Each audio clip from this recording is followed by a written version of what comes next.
നമസ്കാരം എല്ലാവർക്കും പുതിയൊരു യൂട്യൂബ് ക്ലാസ്സിലേക്ക് സ്വാഗതം. ഇന്ന് നമ്മൾ ഡിസ്കസ് ചെയ്യാൻ പോകുന്നത് ഈ അടുത്തിടെ എന്ന് പറയുമ്പം ഫെബ്രുവരി 24 നടന്ന ICDS സൂപ്പർവൈസർ എക്സാമിൻ്റെ പ്രൊവിഷണൽ ആൻസർ കീ ആണ്. 100 ചോദ്യങ്ങളാണുള്ളത്. അതാണ് നമ്മൾ ഡിസ്കസ് ചെയ്യാൻ പോകുന്നത്. ഇനി വരാനിരിക്കുന്ന 10th മെയിൻസിന് ഈ ചോദ്യപേപ്പർ നോക്കിയിട്ട് പോകുന്നത് വളരെ ഉപകാരമായിരിക്കും. അപ്പം നമ്മൾ ആദ്യത്തെ ചോദ്യത്തിലേക്ക് കിടക്കാം. 2024 ലോകത്തിലെ ഏറ്റവും മലിനമായ നഗരങ്ങളുടെ പട്ടികയിൽ ഒന്നാമതുള്ള നഗരം ലാഹോർ. 2024 ലോകത്തിലെ ഏറ്റവും മലിനമായ നഗരങ്ങളുടെ പട്ടികയിൽ ഒന്നാമതുള്ള നഗരം ലാഹോർ. രണ്ടാമത്തെ ക്വസ്റ്റ്യൻ ആണ്. താഴെ കൊടുത്തിരിക്കുന്ന ഭരണാധികാരികളെ അവരുടെ ഭരണകാലഘട്ടം അനുസരിച്ച് ക്രമത്തിൽ എഴുതുക. അക്രമമായ ഓർഡർ മാത്രം വായിക്കാം, അല്ലെങ്കിൽ കൺഫ്യൂഷൻ വരും. ശ്രീഗുപ്തൻ, ചന്ദ്രഗുപ്തൻ ഒന്നാമൻ, സമുദ്രഗുപ്തൻ, ചന്ദ്രഗുപ്തൻ രണ്ടാമൻ. അവരുടെ ഭരണകാലഘട്ടം അനുസരിച്ചുള്ള ക്രമത്തിലാണ്. ഒന്നാമത് വരുന്നത് ശ്രീഗുപ്തൻ, രണ്ടാമത് വരുന്നത് ചന്ദ്രഗുപ്തൻ ഒന്നാമൻ, 3 സമുദ്രഗുപ്തൻ, 4 ചന്ദ്രഗുപ്തൻ രണ്ടാമൻ. മൂന്നാമത്തെ ചോദ്യം, തിമൂറിന്റെ ഇന്ത്യൻ ആക്രമണം നടന്ന വർഷം 1398. തിമൂറിന്റെ ഇന്ത്യൻ ആക്രമണം നടന്ന വർഷം 1398. നാലാമത്തെ ചോദ്യം, കേരളം മലയാളികളുടെ മാതൃഭൂമി എന്ന ഗ്രന്ഥത്തിന്റെ കർത്താവ് EMS നമ്പൂതിരിപ്പാട്. കേരളം മലയാളികളുടെ മാതൃഭൂമി എന്ന ഗ്രന്ഥത്തിന്റെ കർത്താവ് EMS നമ്പൂതിരിപ്പാട്.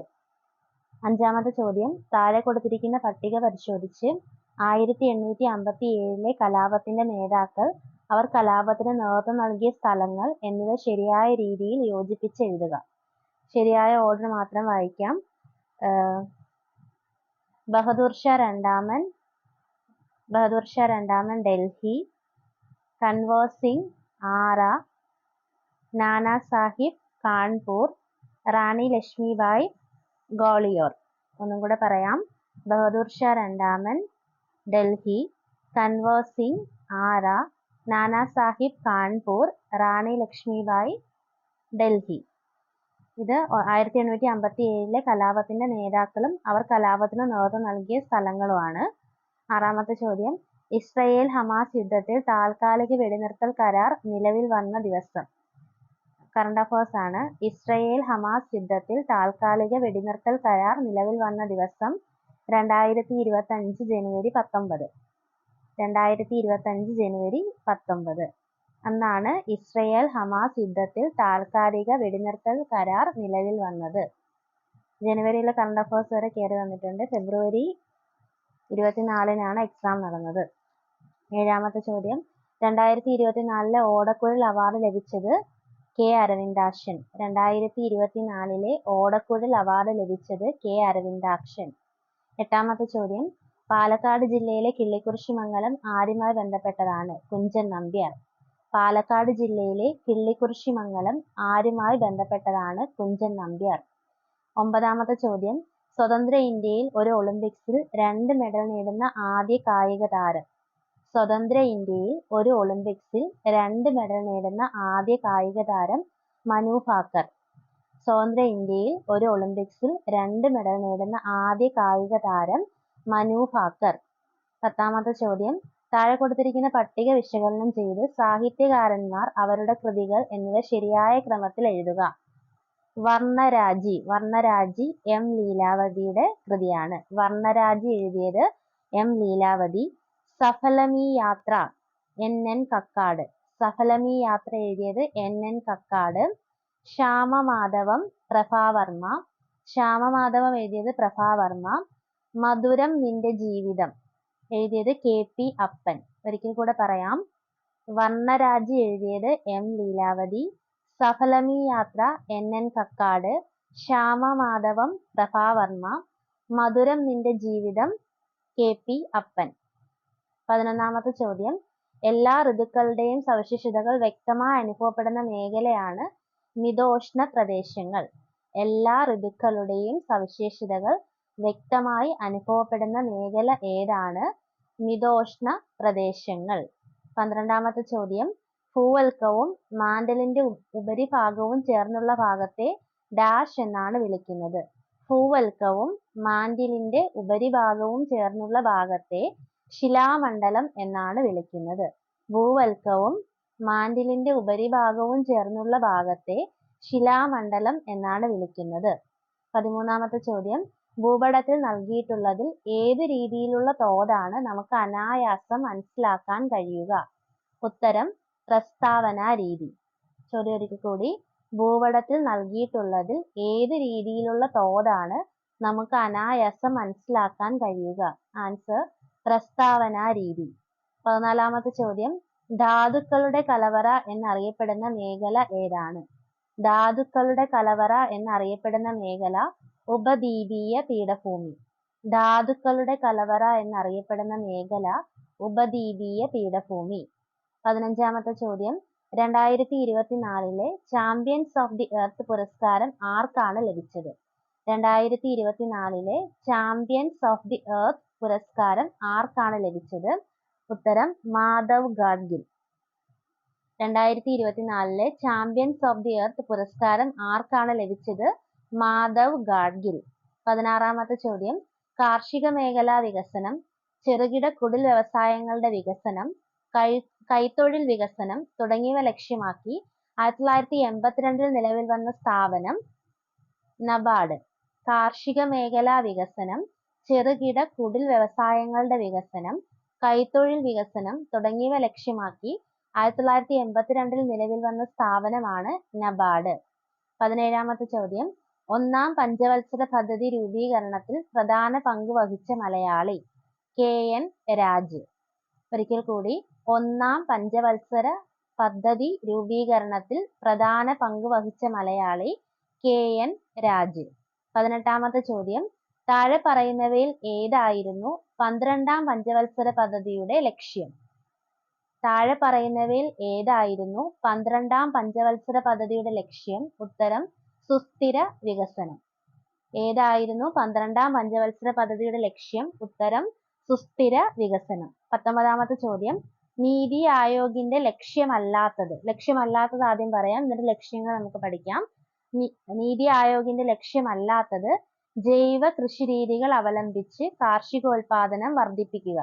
ജൈവ കൃഷിരീതികൾ അവലംബിച്ച് കാർഷികോൽപാദനം വർദ്ധിപ്പിക്കുക, ഇത് നീതി ആയോഗിന്റെ ലക്ഷ്യമല്ല. അപ്പോൾ നീതി ആയോഗിന്റെ ലക്ഷ്യങ്ങൾ ഏതെല്ലാമാണ്?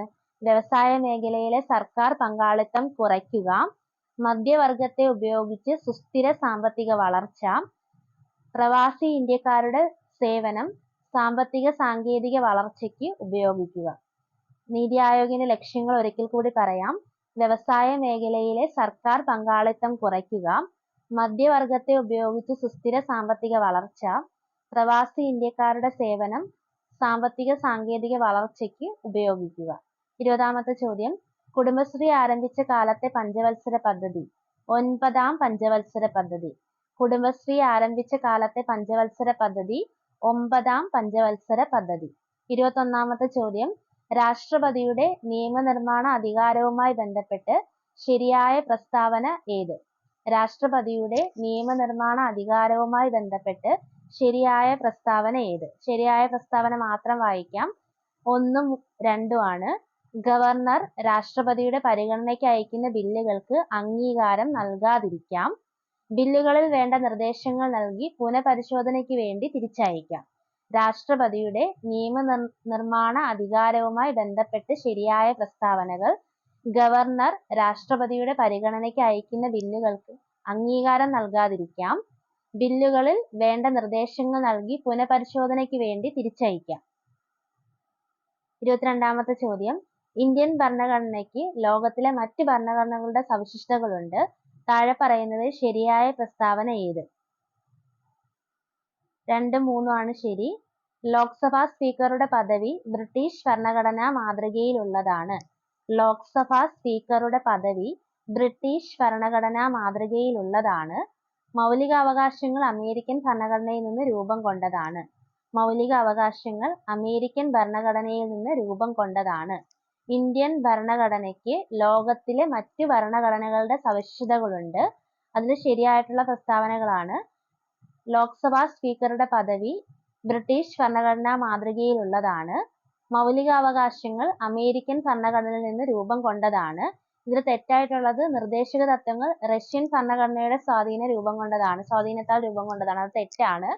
Directive principles of state policy അയർലൻഡിൽ നിന്ന് കടമെടുത്തതാണ്. നിർദ്ദേശക തത്വങ്ങൾ അയർലൻഡിന്റെയാണ്. 23-ാമത്തെ ചോദ്യം, കേന്ദ്ര മന്ത്രിസഭയുടെ അംഗസംഖ്യ ലോക്സഭയുടെ അംഗങ്ങളുടെ 15% കവിയാൻ പാടില്ല എന്ന ഭരണഘടനാ ഭേദഗതി ഏതാണ്? ഉത്തരം 91ാമത് ഭരണഘടനാ ഭേദഗതി. ഓർത്തിരിക്കണം. റിപ്പീറ്റഡ് ക്വസ്റ്റ്യൻ ആണ്. കേന്ദ്ര മന്ത്രിസഭയുടെ അംഗസംഖ്യ ലോക്സഭയുടെ അംഗങ്ങളുടെ 15% കവിയാൻ പാടില്ല എന്ന ഭരണഘടനാ ഭേദഗതി 91ാമത് ഭരണഘടനാ ഭേദഗതി. 24-ാമത്തെ ചോദ്യം, ഒരു ഹൈക്കോടതി ജഡ്ജി പദവിയിൽ നിന്ന് രാജിവെച്ച് ഒഴിയുകയാണെങ്കിൽ രാജി സമർപ്പിക്കേണ്ടത് ആർക്കാണ്? ഒരു ഹൈക്കോടതി ജഡ്ജി പദവിയിൽ നിന്ന് രാജിവെച്ച് ഒഴിയുകയാണെങ്കിൽ രാജി സമർപ്പിക്കേണ്ടത് ആർക്കാണ്? രാഷ്ട്രപതിക്ക്. ഒരു ഹൈക്കോടതി ജഡ്ജി പദവിയിൽ നിന്ന് രാജിവെച്ച് ഒഴിയുകയാണെങ്കിൽ രാജി സമർപ്പിക്കേണ്ടത് രാഷ്ട്രപതിക്കാണ്. 25-ാമത്തെ ചോദ്യം, മുബാറക് അൽ കബീർ എന്ന പരമോന്നത സിവിലിയൻ പദവി ഏത് രാജ്യത്തിൻ്റെതാണ്? മുബാറക് അൽ കബീർ എന്ന പരമോന്നത സിവിലിയൻ പദവി ഏത് രാജ്യത്തിൻ്റെതാണ്? കുവൈറ്റ്. ഒരിക്കൽ കൂടി പറയാം. മുബാറക് അൽ കബീർ എന്ന പരമോന്നത സിവിലിയൻ പദവി ഏത് രാജ്യത്തിൻ്റെതാണ്? കുവൈറ്റ്. 26-ാമത്തെ ചോദ്യം, താഴെ പറയുന്ന പ്രസ്താവനയിൽ കേരള സംസ്ഥാന മനുഷ്യാവകാശ കമ്മീഷന്റെ പ്രവർത്തനങ്ങൾ ഏത്? കേരള സംസ്ഥാന മനുഷ്യാവകാശ കമ്മീഷന്റെ പ്രവർത്തനങ്ങൾ 3ഉം 2ഉം ആണ്. അപ്പോൾ രണ്ടാമത്തെ നോക്കാം. മനുഷ്യാവകാശവുമായി ബന്ധപ്പെട്ട പരാതികളും കുറ്റകൃത്യങ്ങളും അന്വേഷിക്കുന്നു. മനുഷ്യാവകാശവുമായി ബന്ധപ്പെട്ട നിയമങ്ങൾ, നയങ്ങൾ എന്നിവ പുനഃപരിശോധിക്കുന്നു. അപ്പോൾ 26-ാമത്തെ ചോദ്യം എന്താണ്? കേരള സംസ്ഥാന മനുഷ്യാവകാശ കമ്മീഷന്റെ പ്രവർത്തനങ്ങൾ മനുഷ്യാവകാശവുമായി ബന്ധപ്പെട്ട പരാതികളും കുറ്റകൃത്യങ്ങളും അന്വേഷിക്കുന്നു. മനുഷ്യാവകാശവുമായി ബന്ധപ്പെട്ട നിയമങ്ങൾ, നയങ്ങൾ എന്നിവ പുനഃപരിശോധിക്കുന്നു. ഈ സിവിൽ കേസുകളിലൊക്കെ തീർപ്പ് കൽപ്പിക്കാനുള്ള അനുവാദം കോടതികൾക്ക് മാത്രമേ ഉള്ളൂ. അത് മനുഷ്യാവകാശ കമ്മീഷന്റെ പരിഗണനയിൽ വരുന്നതല്ല. 27-ാമത്തെ ചോദ്യം, കേരള സംസ്ഥാനത്തിലെ മുഖ്യ തെരഞ്ഞെടുപ്പ് കമ്മീഷണറുടെ പേര്? കറണ്ട് അഫയേഴ്സ് ആണ്. കേരള സംസ്ഥാനത്തിലെ മുഖ്യ തെരഞ്ഞെടുപ്പ് കമ്മീഷണറുടെ പേര് എസ് സുരേഷ് കുമാർ. കേരള സംസ്ഥാനത്തിലെ മുഖ്യ തിരഞ്ഞെടുപ്പ് കമ്മീഷണറുടെ പേര് എസ് സുരേഷ് കുമാർ. 28-ാമത്തെ ചോദ്യം, ദേശീയ തൊഴിലുറപ്പ് പദ്ധതി പ്രകാരം ഒരു തൊഴിലാളിക്ക് ഒരു സാമ്പത്തിക വർഷം ലഭിക്കുന്ന ഏറ്റവും കൂടുതൽ തൊഴിൽ ദിനങ്ങൾ 100 ദിവസം. ദേശീയ തൊഴിലുറപ്പ് പദ്ധതി പ്രകാരം ഒരു തൊഴിലാളിക്ക് ഒരു സാമ്പത്തിക വർഷം ലഭിക്കുന്ന ഏറ്റവും കൂടുതൽ തൊഴിൽ ദിനങ്ങൾ 100 ദിവസം. 29-ാമത്തെ ചോദ്യം, കേരളത്തിലെ ഏറ്റവും വലിയ പൊതുമേഖലാ സ്ഥാപനം ഏത്? KSEB. കേരളത്തിലെ ഏറ്റവും വലിയ പൊതുമേഖലാ സ്ഥാപനമാണ് KSEB. 30-ാമത്തെ ചോദ്യം, മെമ്മറി ഉപകരണങ്ങളുടെ കാര്യത്തിൽ താഴെ പറയുന്നവയിൽ ഏതാണ് ശരി? തന്നിരിക്കുന്ന 3 പോയിന്റ് ശരിയാണ്. വായിക്കാം. മെമ്മറി ഉപകരണങ്ങൾ പ്രോസസ്സിംഗിനായി ഡേറ്റയും നിർദ്ദേശങ്ങളും സംഭരിക്കാൻ ഉപയോഗിക്കുന്നു. പ്രൈമറി മെമ്മറി വേഗമേറിയതാണെങ്കിലും ഇത് സാധാരണയായി സെക്കൻഡറി മെമ്മറിയെ അപേക്ഷിച്ച് ചെറിയ സംഭരണ ശേഷി മാത്രമേയുള്ളൂ. റോമും ഫ്ലാഷ് മെമ്മറിയും ഹാർഡ് ഡ്രൈവുകളും നോൺ വോളറ്റൈൽ മെമ്മറിയുടെ ഉദാഹരണങ്ങളാണ്. മെമ്മറി ഉപകരണങ്ങളുടെ ശരിയായ പ്രസ്താവനകളാണ്: മെമ്മറി ഉപകരണങ്ങൾ പ്രോസസ്സിംഗിനായി ഡേറ്റയും നിർദ്ദേശങ്ങളും സംഭരിക്കാൻ ഉപയോഗിക്കുന്നു. പ്രൈമറി മെമ്മറി വേഗമേറിയതാണെങ്കിലും ഇത് സാധാരണയായി സെക്കൻഡറി മെമ്മറിയെ അപേക്ഷിച്ച് ചെറിയ സംഭരണ ശേഷി മാത്രമേയുള്ളൂ. റോമും ഫ്ലാഷ് മെമ്മറിയും ഹാർഡ് ഡ്രൈവുകളും നോൺ വോളറ്റൈൽ മെമ്മറിയുടെ ഉദാഹരണങ്ങളാണ്. 31-ാമത്തെ ചോദ്യം, താഴെ പറയുന്ന പ്ലാറ്റ്ഫോമുകളിൽ ഏതാണ് പ്രൊഫഷണൽ നെറ്റ്വർക്കിംഗിനായി പ്രധാനമായി രൂപകൽപ്പന ചെയ്തിരിക്കുന്നത്? താഴെ പറയുന്ന പ്ലാറ്റ്ഫോമുകളിൽ ഏതാണ് പ്രൊഫഷണൽ നെറ്റ്വർക്കിംഗിനായി പ്രധാനമായി രൂപകൽപ്പന ചെയ്തിരിക്കുന്നത്? ലിങ്ക്ഡ്ഇൻ. താഴെ പറയുന്ന പ്ലാറ്റ്ഫോമുകളിൽ ഏതാണ് പ്രൊഫഷണൽ നെറ്റ്വർക്കിനായി പ്രധാനമായി രൂപകൽപ്പന ചെയ്തിരിക്കുന്നത്? ഉത്തരം ലിങ്ക്ഡ്ഇൻ. 32-ാമത്തെ ചോദ്യം, ഒരു കമ്പ്യൂട്ടർ നെറ്റ്വർക്കിൽ ഡേറ്റ അയക്കാൻ കഴിയുമ്പോഴും ലഭിക്കാൻ കഴിയാത്ത സാഹചര്യത്തിൽ പ്രശ്നമാകാൻ സാധ്യതയുള്ളത് ഏതാണ്? തെറ്റായ IP കോൺഫിഗറേഷൻ, ഇൻകമിംഗ് ട്രാഫിക് തടയുന്ന ഫയർവാൾ, പിഴവുള്ള നെറ്റ്വർക്ക് കേബിൾ. ഇവയെല്ലാം ഒരു കമ്പ്യൂട്ടർ നെറ്റ്വർക്കിൽ ഡേറ്റ അയക്കാൻ കഴിയുമ്പോഴും ലഭിക്കാൻ കഴിയാത്ത സാഹചര്യത്തിൽ പ്രശ്നമാകാൻ സാധ്യതയുള്ളതാണ്. തെറ്റായ IP കോൺഫിഗറേഷൻ, ഇൻകമിംഗ് ട്രാഫിക് തടയുന്ന ഫയർവാൾ, പിഴവുള്ള നെറ്റ്വർക്ക് കേബിൾ. 33-ാമത്തെ ചോദ്യം, IT ആക്ട് 2000 പ്രകാരം ഡിജിറ്റൽ സിഗ്നേച്ചറുകൾ എങ്ങനെയാണ് പ്രവർത്തിക്കുന്നത്? ഒരു ഇലക്ട്രോണിക് സന്ദേശം അയച്ച വ്യക്തിയുടെ തിരിച്ചറിയൽ സാധൂകരിക്കുന്നു. IT ആക്ട് 2000 പ്രകാരം ഡിജിറ്റൽ സിഗ്നേച്ചറുകൾ എങ്ങനെയാണ് പ്രവർത്തിക്കുന്നത്? ഒരു ഇലക്ട്രോണിക് സന്ദേശം അയച്ച വ്യക്തിയുടെ തിരിച്ചറിയൽ സാധൂകരിക്കുന്നു. 34-ാമത്തെ ചോദ്യം, എന്താണ് വിവരാവകാശ നിയമത്തിന്റെ പ്രധാന ഉദ്ദേശമായി കണക്കാക്കുന്നത്? അപ്പൊ ഈ ചോദ്യത്തിൽ ശ്രദ്ധിക്കണം, എയും ബിയും രണ്ട് ഓപ്ഷനുകളും പിന്നെ സിയും ഡിയും ആണ് തന്നിരിക്കുന്നത്. ആ സി ഓപ്ഷനിൽ എയും ബിയും ഉത്തരമായി എടുക്കാവുന്നതാണ്. അപ്പൊ എയും ബിയും ശരിയാണെന്ന് പറയുന്നതിനേക്കാളും അവർ പറഞ്ഞിരിക്കുന്നത് എയും ബിയും ഉത്തരമായി എടുക്കാവുന്നത് എന്നാണ്. അങ്ങനെയും ഓപ്ഷൻസ് വരാം ഇനിയുള്ള പരീക്ഷകളിൽ. അപ്പൊ ചോദ്യം ഒരിക്കൽ കൂടി വായിക്കാം. എന്താണ് വിവരാവകാശ നിയമത്തിന്റെ പ്രധാന ഉദ്ദേശമായി കണക്കാക്കുന്നത്? ഓരോ പൊതു അധികാര സ്ഥാപനത്തിന്റെ പ്രവർത്തനത്തിൽ സുതാര്യവും ഉത്തരവാദിത്വവും വർദ്ധിപ്പിക്കുന്നതിന്, വിവരാവകാശത്തിന്റെ പ്രായോഗിക ഭരണക്രമം പ്രതിപാദിക്കുന്നതിനും, പൊതു അധികാര സ്ഥാനങ്ങളുടെ നിയന്ത്രണത്തിന് കീഴിൽ പൗരന്മാർക്ക് വിവരം പ്രാപ്യമാകുന്നതിന്. എന്താണ് വിവരാവകാശ നിയമത്തിന്റെ പ്രധാന ഉദ്ദേശമായി കണക്കാക്കുന്നത്? ഓരോ പൊതു അധികാര സ്ഥാനത്തിന്റെ പ്രവർത്തനത്തിൽ സുതാര്യവും ഉത്തരവാദിത്വവും വർദ്ധിപ്പിക്കുന്നതിന്, വിവരാവകാശത്തിന്റെ പ്രായോഗിക ഭരണക്രമം പ്രതിപാദിക്കുന്നതിനും, പൊതു അധികാര സ്ഥാനങ്ങളുടെ നിയന്ത്രണത്തിന് കീഴിൽ പൗരന്മാർക്ക് വിവരം പ്രാപ്യമാക്കുന്നതിന്. 35-ാമത്തെ ചോദ്യം, ഉപഭോക്തൃ സംരക്ഷണ നിയമത്തിൽ പറയുന്ന പ്രധാനപ്പെട്ട അവകാശങ്ങൾ ഏതൊക്കെയാണ്? ഓപ്ഷൻ സി ആണ് ഉത്തരം, സ്വയം കുറ്റപ്പെടുത്തൽ. ഉപഭോക്തൃ സംരക്ഷണ നിയമത്തിൽ പറയുന്ന പ്രധാനപ്പെട്ട അവകാശങ്ങൾ ഏതൊക്കെയാണ്? ഉത്തരം ഇവിടെ തന്നിരിക്കുന്നത് ഏതാണ്? സ്വയം കുറ്റപ്പെടുത്തൽ. 36-ാമത്തെ ചോദ്യം, മുതിർന്ന പൗരനുള്ള ദേശീയ നയം എന്താണ് വ്യക്തമാക്കുന്നത്? അത് ഓപ്ഷൻ നോക്കിക്കോണം, എയും ബിയും ഉത്തരമായി സ്വീകരിക്കാം. മുതിർന്ന പൗരനുള്ള ദേശീയ നയം എന്താണ് വ്യക്തമാക്കുന്നത്? വയോജനങ്ങളുടെ സംരക്ഷണത്തിന് അനുയോജ്യമായ ചട്ടക്കൂട് സൃഷ്ടിക്കുന്നതിനുള്ള നടപടി സ്വീകരിക്കുക, പീഡനങ്ങളിൽ നിന്നും അവഗണനയിൽ നിന്നും വയോജനങ്ങളെ സംരക്ഷിക്കുക. മുതിർന്ന പൗരനുള്ള ദേശീയ നയം എന്താണ് വ്യക്തമാക്കുന്നത്? വയോജനങ്ങളുടെ സംരക്ഷണത്തിന് അനുയോജ്യമായ ചട്ടക്കൂട് സൃഷ്ടിക്കുന്നതിനുള്ള നടപടി സ്വീകരിക്കുക, പീഡനങ്ങളിൽ നിന്നും അവഗണനയിൽ നിന്നും വയോജനങ്ങളെ സംരക്ഷിക്കുക. 37-ാമത്തെ ചോദ്യം, ഏതെല്ലാം അവകാശങ്ങളാണ് ഗാർഹികാതിക്രമങ്ങളിൽ നിന്നും ഗാർഹിക പീഡനത്തിൽ നിന്നും സ്ത്രീകളെ സംരക്ഷിക്കുന്നതിനുള്ള നിയമം 2025 എടുത്തു പറയുന്നത്? S85, S86 ഭാരതീയ ന്യായ സംഹിതയിലൂടെ പരാതി സമർപ്പിക്കാവുന്നതാണ്. S85 and 86 ഭാരതീയ ന്യായ സംഹിതയിലൂടെ പരാതി സമർപ്പിക്കാവുന്നതാണ്. 38-ാമത്തെ ചോദ്യം, കുട്ടികൾക്ക് നേരെയുള്ള ലൈംഗികാതിക്രമത്തിന് പോസ്കോ നിയമം 2013 പ്രകാരം എത്ര നാളത്തെ ശിക്ഷയാണ് നൽകുന്നത്? കുറഞ്ഞത് 2 വർഷം. കുട്ടികൾക്ക് നേരെയുള്ള ലൈംഗികാതിക്രമത്തിന് പോസ്കോ നിയമം 2023 പ്രകാരം എത്ര നാളത്തെ ശിക്ഷയാണ് നൽകുന്നത്? കുറഞ്ഞത് 2 വർഷം. പ്രീ സ്കൂൾ കുട്ടികൾക്ക് വേണ്ടി SCERT കേരള തയ്യാറാക്കിയ കൈപ്പുസ്തകമാണ് കളിപ്പാട്ടം. പ്രീ സ്കൂൾ കുട്ടികൾക്ക് വേണ്ടി SCERT കേരള തയ്യാറാക്കിയ കൈപ്പുസ്തകമാണ് കളിപ്പാട്ടം. ആത്മസാക്ഷാത്കാരം സാധ്യമാവണമെന്നുണ്ടെങ്കിൽ കർക്കശമായ അച്ചടക്കം അനിവാര്യമാണെന്ന് സിദ്ധാന്തിച്ചത് സൈക്കോളജി റിലേറ്റഡ് ആണ്, ആശയവാദം. ആത്മസാക്ഷാത്കാരം സാധ്യമാവണമെന്നുണ്ടെങ്കിൽ കർക്കശമായ അച്ചടക്കം അനിവാര്യമാണെന്ന് സിദ്ധാന്തിച്ചത് ആശയവാദം. പിന്നോക്ക വിഭാഗക്കാരുടെ സ്കൂൾ വിദ്യാഭ്യാസത്തിനായി അയ്യങ്കാളി നയിച്ച സമരം കണ്ടല ലഹള. പിന്നോക്ക വിഭാഗക്കാരുടെ സ്കൂൾ വിദ്യാഭ്യാസത്തിനായി അയ്യങ്കാളി നയിച്ച സമരം കണ്ടല ലഹള. കിൻഡർ ഗാർട്ടൻ ലോകത്തിന് സംഭാവന ചെയ്തത് ഫ്രോബൽ. കിൻഡർ ഗാർട്ടൻ ലോകത്തിന് സംഭാവന ചെയ്തത് ഫ്രോബൽ ആണ്. 43-ാമത്തെ ചോദ്യം, പ്രകൃതി എന്ന അദൃശ്യയായ അധ്യാപികയ്ക്ക് അവളുടെ തത്വങ്ങൾക്കനുസരിച്ച് കുട്ടികളെ പഠിപ്പിക്കുന്നതിൽ തികഞ്ഞ സ്വാതന്ത്ര്യം വേണം എന്ന് പ്രസ്താവിച്ചത്? രവീന്ദ്രനാഥ ടാഗോർ. ചോദ്യം ഒരിക്കൽ കൂടി, പ്രകൃതി എന്ന അദൃശ്യയായ അധ്യാപികയ്ക്ക് അവളുടെ തത്വങ്ങൾക്കനുസരിച്ച് കുട്ടികളെ പഠിപ്പിക്കുന്നതിൽ തികഞ്ഞ സ്വാതന്ത്ര്യം വേണം. ഇത് പറഞ്ഞത് ആരാണ്? രവീന്ദ്രനാഥ ടാഗോർ.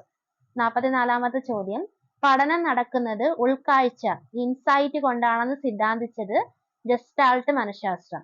പഠനം നടക്കുന്നത് ഉൾക്കാഴ്ച കൊണ്ടാണെന്ന് സിദ്ധാന്തിച്ചത് ഗസ്റ്റാൾട്ട് മനഃശാസ്ത്രം. ബാല്യകാല വികാരങ്ങളുടെ സവിശേഷത അല്ലാത്തത് സ്ഥിരതയാണ്. ബാല്യകാല വികാരങ്ങളുടെ സവിശേഷത അല്ലാത്തത് സ്ഥിരതയാണ്. അപ്പൊ ബാല്യകാല വികാരങ്ങളുടെ സവിശേഷതകൾ എന്തൊക്കെയാണ്? തീവ്രത, ചഞ്ചലത, ക്ഷണികത. തീവ്രത, ചഞ്ചലത, ക്ഷണികത എന്നിവ ബാല്യകാല വികാരങ്ങളുടെ സവിശേഷതയാണ്. 46ാമത്തെ ചോദ്യം. കേരളത്തിലെ ആദ്യത്തെ ശിശു സൗഹൃദ ജില്ല എറണാകുളം. കേരളത്തിലെ ആദ്യത്തെ ശിശു സൗഹൃദ ജില്ലയാണ് എറണാകുളം. പക്വ വ്യക്തിത്വം അഥവാ മെച്യൂർഡ് പേഴ്സണാലിറ്റി എന്ന ആശയം മുന്നോട്ട് വെച്ചത് GW ആൽപോർട്ട്. പക്വ വ്യക്തിത്വം അഥവാ മെച്യൂർഡ് പേഴ്സണാലിറ്റി എന്ന ആശയം മുന്നോട്ട് വെച്ചത് GW ആൽപോർട്ട്. 48ാമത്തെ ചോദ്യം. ഗ്രൂപ്പുകളിൽ ഒരു വ്യക്തിയുടെ സാമൂഹ്യ ബന്ധത്തിന്റെ അളവ് നിശ്ചയിക്കാനും അയാളുടെ സ്വീകാര്യതയും അയാളോടുള്ള വിമുഖതയും എത്രമാത്രമെന്ന് പരിശോധിക്കാനുമുള്ള മാർഗമാണ് സാമൂഹ്യ ബന്ധ പരിശോധന അഥവാ സോഷ്യോമെട്രിക് ടെക്നിക്. ഒരിക്കൽ കൂടി, ഗ്രൂപ്പുകളിൽ ഒരു വ്യക്തിയുടെ സാമൂഹ്യ ബന്ധത്തിന്റെ അളവ് നിശ്ചയിക്കാനും അയാളുടെ സ്വീകാര്യതയും അയാളുടെ വിമുഖതയും എത്രമാത്രമെന്ന് പരിശോധിക്കാനുമുള്ള മാർഗമാണ് സാമൂഹ്യ ബന്ധ പരിശോധന അഥവാ സോഷ്യോമെട്രിക് ടെക്നിക്. 49ാമത്തെ ചോദ്യം. വിദ്യാഭ്യാസ മനഃശാസ്ത്രത്തിലെ ഒരു സജീവ പഠന രീതിയായ ക്രിയാഗവേഷണത്തിന്റെ ആവിഷ്കർത്താവ് സ്റ്റീഫൻ M. കോറി. ആക്ഷൻ റിസർച്ചിന്റെ ആവിഷ്കർത്താവാണ് സ്റ്റീഫൻ M. കോറി. 50ാമത്തെ ചോദ്യം. പിയാഷെയുടെ ഇന്ദ്രിയചാലക ഘട്ടത്തിന്റെ സവിശേഷതകളിൽ പെടാത്തത്. പിയാഷെയുടെ ഇന്ദ്രിയചാലക ഘട്ടത്തിന്റെ സവിശേഷതകളിൽ പെടാത്തതാണ് ഭാഷ വികസിക്കുന്നത്. അപ്പം ഇന്ദ്രിയചാലക ഘട്ടത്തിന്റെ സവിശേഷതകളിൽ പെടുന്നത് എന്തൊക്കെയാണ്? മറ്റുള്ളവരെ അനുകരിക്കാൻ തുടങ്ങുന്നു, സംവേദനം, ചലനം തുടങ്ങിയവയിലൂടെ ചുറ്റുപാടിൽ നിന്നും ഗ്രഹിക്കുന്നു, സംഭവങ്ങൾ ഓർത്തുവയ്ക്കാൻ ആരംഭിക്കുന്നു. പിയാഷെയുടെ ഇന്ദ്രിയചാലക ഘട്ടത്തിന്റെ സവിശേഷതകളിൽ ഉൾപ്പെടുന്നത് മറ്റുള്ളവരെ അനുകരിക്കാൻ തുടങ്ങുന്നു, സംവേദനം, ചലനം തുടങ്ങിയവയിലൂടെ ചുറ്റുപാടിൽ നിന്നും ഗ്രഹിക്കുന്നു, സംഭവങ്ങൾ ഓർത്തുവയ്ക്കാൻ ആരംഭിക്കുന്നു. 51ാമത് ചോദ്യം. സ്ത്രീകളുടെയും കുട്ടികളുടെയും സാമൂഹ്യ സുരക്ഷയ്ക്ക് കേരള സർക്കാർ ആരംഭിച്ച വിവിധ പദ്ധതികളിൽ പെടാത്തത്. ഹോപ്പ്. സ്ത്രീകളുടെയും കുട്ടികളുടെയും സാമൂഹ്യ സുരക്ഷയ്ക്ക് കേരള സർക്കാർ ആരംഭിച്ച വിവിധ പദ്ധതികളിൽ പെടാത്തത് ഹോപ്പാണ്.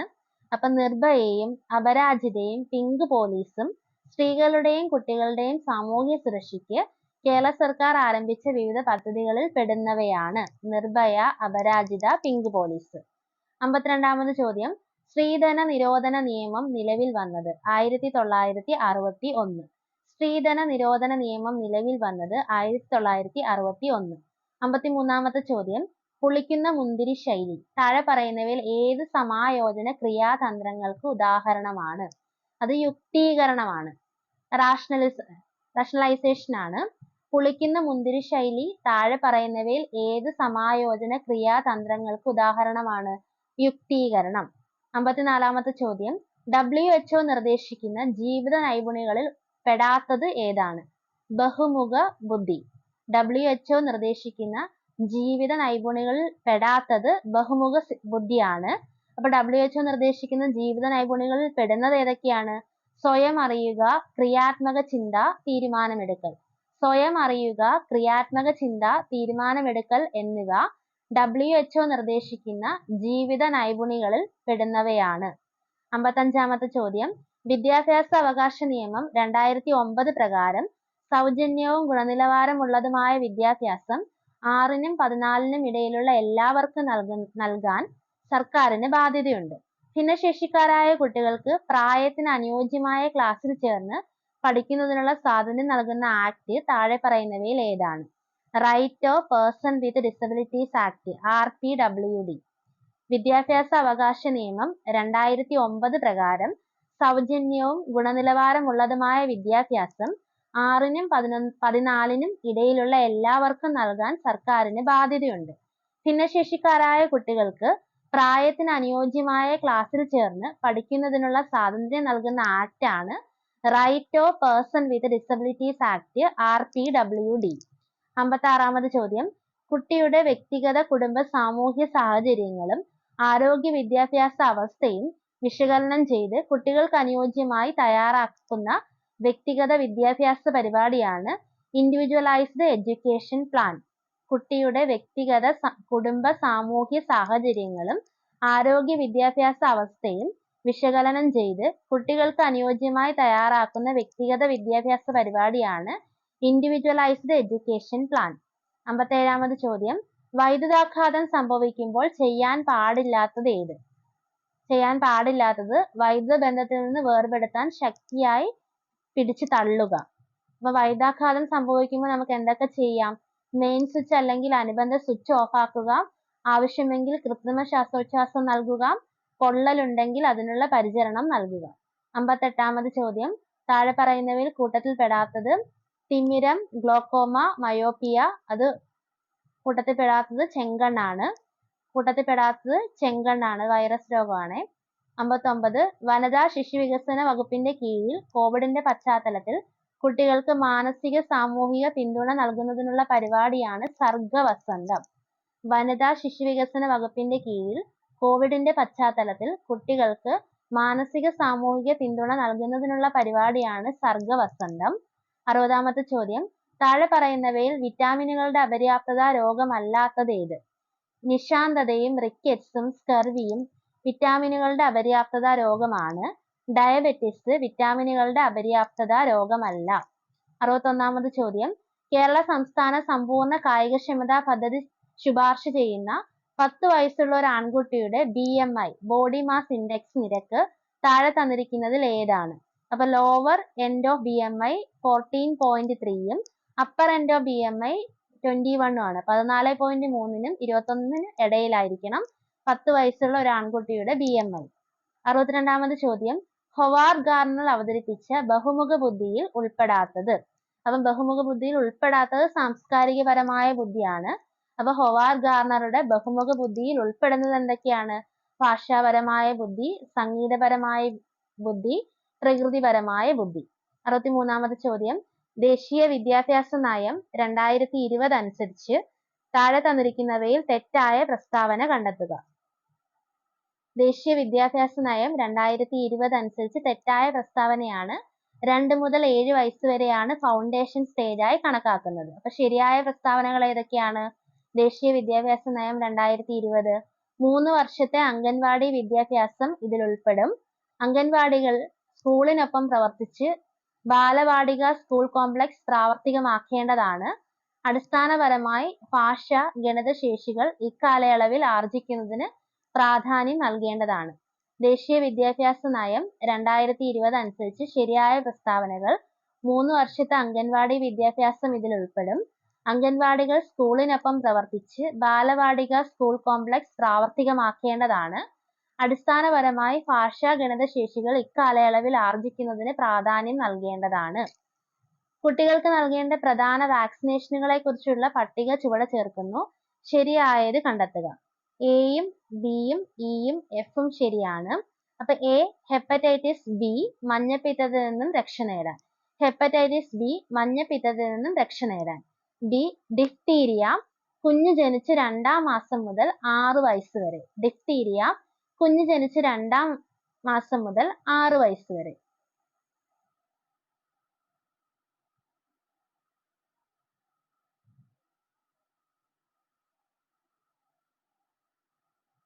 ഇന്ന് ഹെപ്പറ്റൈറ്റിസ് ബി, മഞ്ഞപ്പിത്തത്തിൽ നിന്ന് രക്ഷപ്പെടുക. അതാണ് ഇ എഫ് എന്നോട് പറയുന്നത്. അപ്പൊ എന്തൊക്കെയാണ്? A, E, B, F. അങ്ങനെയാണ് ഈ ഒരു ഓപ്ഷൻ വന്നേക്കുന്നത്. ഇനി 65ാമത്തെ ചോദ്യം, ഭക്ഷ്യവസ്തുക്കളിലെ മായത്തെക്കുറിച്ച് പരാതി നൽകാൻ നമ്മെ സഹായിക്കുന്ന വെബ്സൈറ്റ് ആണ് www.fssai.gov.in. ഭക്ഷ്യവസ്തുക്കളിലെ മായത്തെക്കുറിച്ച് പരാതി നൽകാൻ നമ്മെ സഹായിക്കുന്ന വെബ്സൈറ്റ് ആണ് www.fssai.gov.in. 66ാമത് ചോദ്യം, ജങ്ക് ഫുഡ് കഴിക്കുന്ന കുട്ടികളെ കുറിച്ചുള്ള താഴെ പറയുന്ന പ്രസ്താവനകളിൽ ശരിയല്ലാത്തത്? പോഷക സമൃദ്ധമായ ഭക്ഷണം. ജങ്ക് ഫുഡ് ഒരിക്കലും പോഷക സമൃദ്ധമായ ഭക്ഷണമല്ല. അപ്പൊ അതിന് ശരിയല്ലാത്തത് എന്തൊക്കെയാണ്? പൊണ്ണത്തടി ഉണ്ടാവാൻ. ശരിയായത് എന്തൊക്കെയാണ്? ജങ്ക് ഫുഡ് കഴിക്കുന്ന കുട്ടികളെ കുറിച്ചിട്ടുള്ള ശരിയായ പ്രസ്താവനകൾ: പൊണ്ണത്തടി ഉണ്ടാകാൻ കാരണമാകുന്നു, പഠനത്തെയും ഓർമ്മശക്തിയെയും പ്രതികൂലമായി ബാധിക്കുന്നു, അമിതാഹാരം കഴിക്കാനുള്ള പ്രവണത. 67ാമത് ചോദ്യം, ചെറിയ കുട്ടികളിൽ സാധാരണയായി കണ്ടുവരാറുള്ള പകർച്ചവ്യാധികളിൽ പെടാത്തതാണ് നിശാന്തത. അപ്പൊ ചെറിയ കുട്ടികളിൽ സാധാരണയായി കണ്ടുവരാറുള്ള പകർച്ചവ്യാധികൾ എന്തൊക്കെയാണ്? ചെങ്കണ്ണ്, chicken pox, hepatitis B. 68 ECCE early childhood care and education നടക്കുന്ന രാജ്യത്തെ ഏറ്റവും വ്യാപകമായ കേന്ദ്രമാണ് അംഗനവാടികൾ. Early childhood care and education നടക്കുന്ന രാജ്യത്തെ ഏറ്റവും വ്യാപകമായ കേന്ദ്രമാണ് അംഗൻവാടികൾ. ADHD പൂർണ്ണരൂപം attention deficit hyper activity disorder. ADHD പൂർണ്ണരൂപം attention deficit hyper activity disorder. 70ാമത്തെ ചോദ്യം, താഴെ കൊടുത്തിരിക്കുന്നവയിൽ കുട്ടിയുടെ ദീർഘകാലത്തെ പഠന തെളിവുകളുടെ ശേഖരമാണ് പോർട്ട്ഫോളിയോ. ഒരു പോർട്ട്ഫോളിയോ എന്ന് പറഞ്ഞാല് കുട്ടിയുടെ ദീർഘകാലത്തെ പഠന തെളിവുകളുടെ ശേഖരമാണ്. 71ാമത്തെ ചോദ്യം, പ്രീ സ്കൂൾ വിദ്യാഭ്യാസത്തിന്റെ ശാസ്ത്രീയ നവീകരണ ലക്ഷ്യമിട്ട് 2017 മുതൽ നടത്തിവരുന്ന അധ്യാപക ശാസ്ത്രീകരണ പരിപാടിയാണ് പ്രശിക്ഷ എന്ന് പറയുന്നത്. പ്രീ സ്കൂൾ വിദ്യാഭ്യാസത്തിന്റെ ശാസ്ത്രീയ നവീകരണ ലക്ഷ്യമിട്ട് 2017 മുതൽ നടത്തിവരുന്ന അധ്യാപക ശാസ്ത്രീകരണ പരിപാടിയാണ്. ഇനി 72ാമത്തെ ചോദ്യം, ശിശുക്ഷേമവുമായി ബന്ധപ്പെട്ട് പ്രവർത്തിക്കുന്ന അന്തർദേശീയ സംഘടനയാണ് യൂണിസെഫ്. ശിശുക്ഷേമവുമായി ബന്ധപ്പെട്ട് പ്രവർത്തിക്കുന്ന അന്തർദേശീയ സംഘടനയാണ് യൂണിസെഫ്. 73ാമത്തെ ചോദ്യം, വിദ്യാഭ്യാസത്തിന്റെ ലക്ഷ്യമായി പരിഗണിക്കാൻ കഴിയാത്തത് ധനസമ്പാദനം. വിദ്യാഭ്യാസത്തിന്റെ ലക്ഷ്യമായി പരിഗണിക്കാൻ കഴിയാത്തത് ധനസമ്പാദനം. അപ്പൊ വിദ്യാഭ്യാസത്തിന്റെ ലക്ഷ്യമായി പരിഗണിക്കാൻ കഴിയുന്നത് എന്തൊക്കെയാ? അറിവ് നേടുക, തൊഴിലിന് പ്രാപ്തരാവുക, സ്വഭാവ രൂപീകരണം. 74ാമത്തെ ചോദ്യം, ലോക ജനസംഖ്യാ ദിനമായി ആചരിക്കുന്നത് ജൂലൈ 11. ലോക ജനസംഖ്യാ ദിനമായി ആചരിക്കുന്നത് ജൂലൈ 11.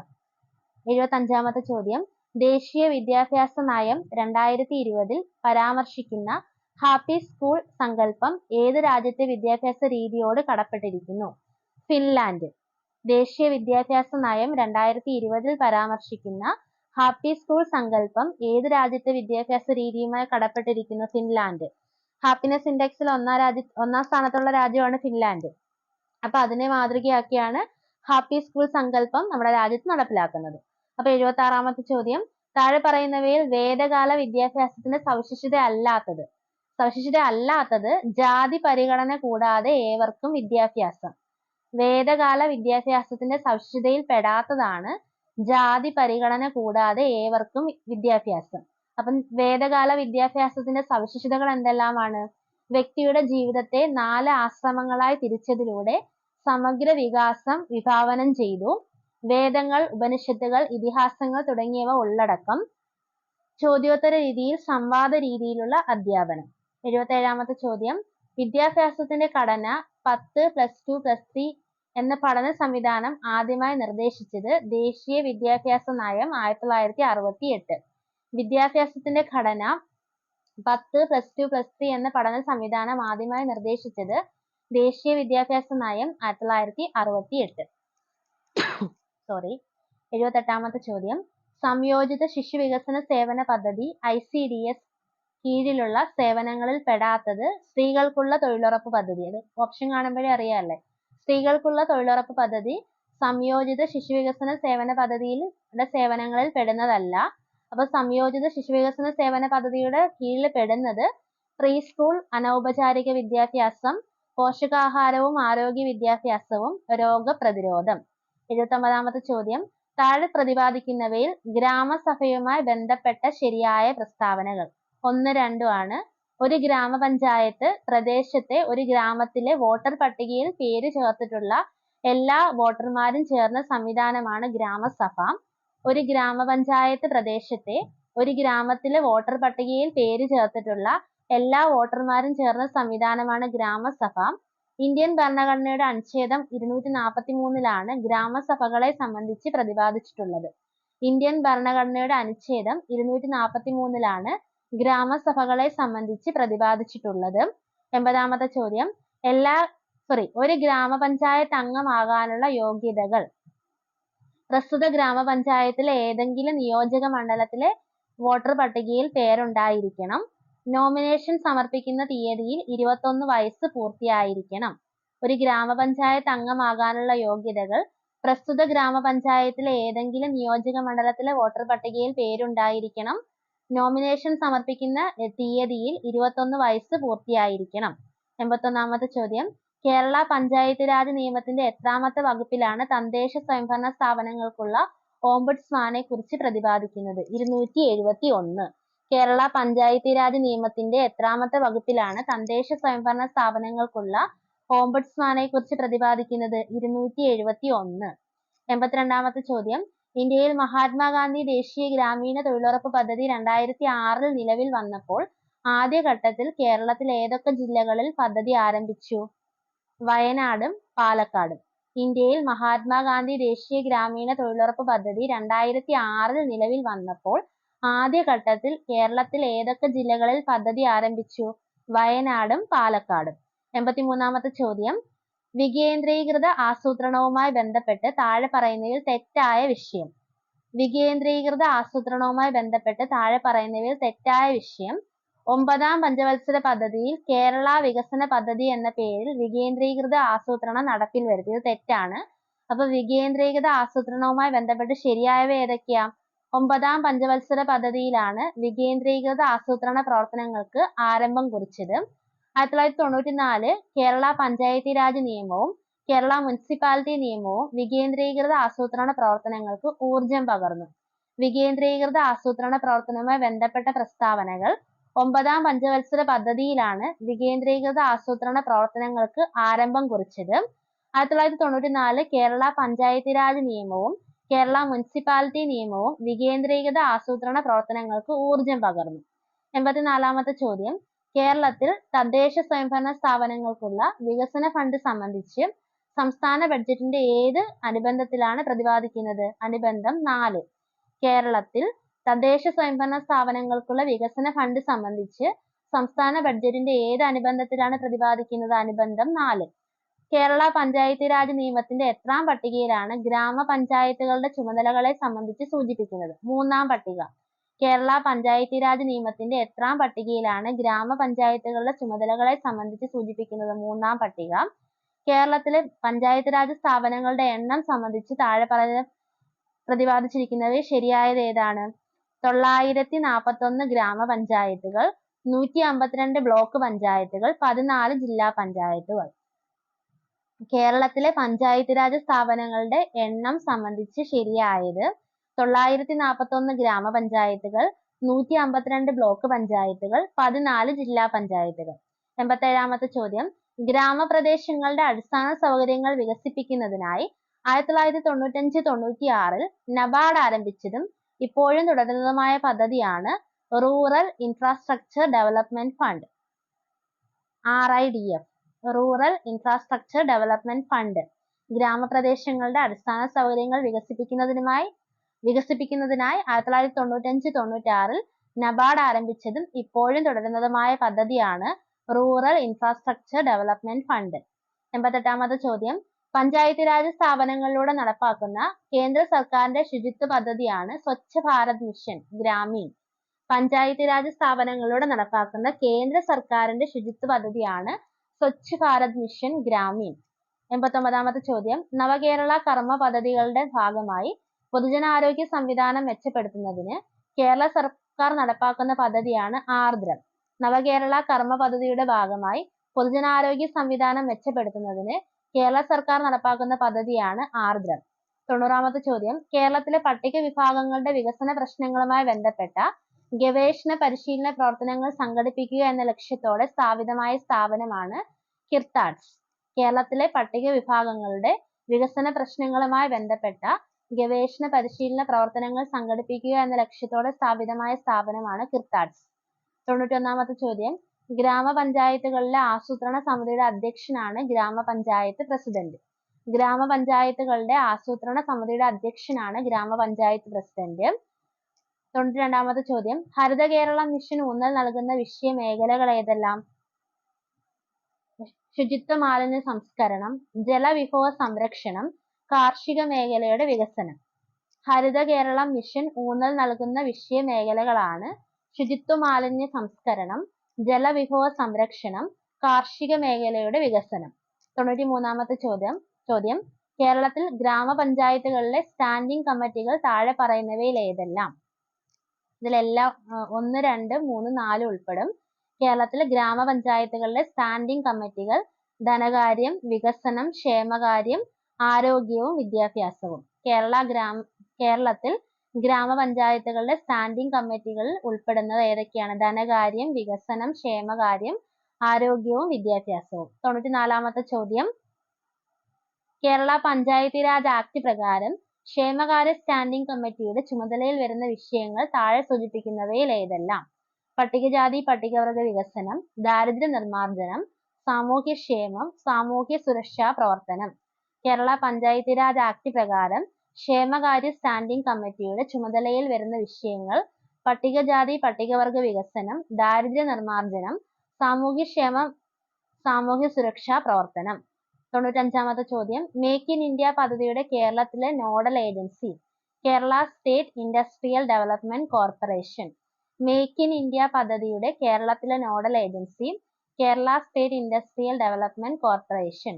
96-ാമത്തെ ചോദ്യം, നിരാലംബരും നിർധനരുമായ കുടുംബങ്ങളുടെ സംരക്ഷണം ലക്ഷ്യമിട്ട് കേരള സർക്കാർ ആവിഷ്കരിച്ച പദ്ധതിയുടെ പേര് അഗതി രഹിത കേരളം.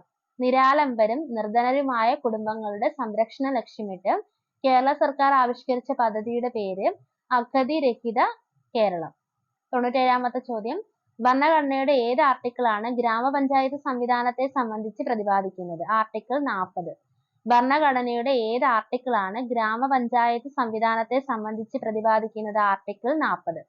ഒരു തദ്ദേശ ഭരണ സ്ഥാപനത്തിൽ നിലവിൽ അനിവാര്യമായും ഉണ്ടായിരിക്കേണ്ട വർക്കിംഗ് ഗ്രൂപ്പുകളുടെ എണ്ണം 13. ഒരു തദ്ദേശ ഭരണ സ്ഥാപനത്തിൽ നിലവിൽ അനിവാര്യമായും ഉണ്ടായിരിക്കേണ്ട വർക്കിംഗ് ഗ്രൂപ്പുകളുടെ എണ്ണം 13. സംസ്ഥാന തലത്തിൽ 2021 മികച്ച ഗ്രാമപഞ്ചായത്തുകൾക്കുള്ള സ്വരാജ് ട്രോഫി അവാർഡിൽ 1-ാം സ്ഥാനം നേടിയ ഗ്രാമപഞ്ചായത്ത്? 2021 ചോദ്യം, പാപ്പിനിശ്ശേരി ഗ്രാമപഞ്ചായത്ത്. സംസ്ഥാന തലത്തിൽ 2021 മികച്ച ഗ്രാമപഞ്ചായത്തുകൾക്കുള്ള സ്വരാജ് ട്രോഫി അവാർഡിൽ 1-ാം സ്ഥാനം നേടിയ ഗ്രാമപഞ്ചായത്താണ് പാപ്പിനിശ്ശേരി ഗ്രാമപഞ്ചായത്ത്. 100-ാമത്തെ ചോദ്യം, കേരളത്തിലെ ഇപ്പോഴത്തെ തദ്ദേശ സ്വയംഭരണ ഗ്രാമവികസന എക്സൈസ് വകുപ്പ് മന്ത്രി ശ്രീ M.V. ഗോവിന്ദൻ മാസ്റ്റർ. കേരളത്തിലെ ഇപ്പോഴത്തെ തദ്ദേശ സ്വയംഭരണ ഗ്രാമവികസന എക്സൈസ് വകുപ്പ് മന്ത്രി ശ്രീ M.V. ഗോവിന്ദൻ മാസ്റ്റർ. അപ്പൊ ഇത്രയാണ് ICDS സൂപ്പർവൈസറിന്റെ ക്വസ്റ്റ്യൻ പേപ്പർ. ഇനി വരാനിരിക്കുന്ന 10th മെയിൻസിന് വളരെ ഉപകാരപ്രദമാണ്. സൈക്കോളജി ഒഴിച്ചുള്ള കറണ്ട് അഫേഴ്സും GK ക്വസ്റ്റ്യൻസും എല്ലാം നന്നായിട്ട് പഠിച്ചിട്ട് പോവുക. അടുത്ത ക്ലാസ്സിൽ വേറൊരു ക്വസ്റ്റ്യൻ പേപ്പറായിട്ട് കാണാം. ബൈ.